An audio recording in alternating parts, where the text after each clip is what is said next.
నమస్తే, నేను మీ నాగచంద్రుడు, సీనియర్ న్యాయవాది, Sanapala. Criminal case compromise.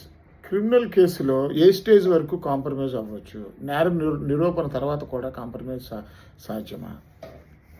FIR నుంచి ట్రయల్ ఆర్గ్యుమెంట్స్ వరకు కాంప్రమైజ్ అంటే కాంపౌండబుల్ అఫెన్స్లో కాంప్రమైజ్ సాధ్యం.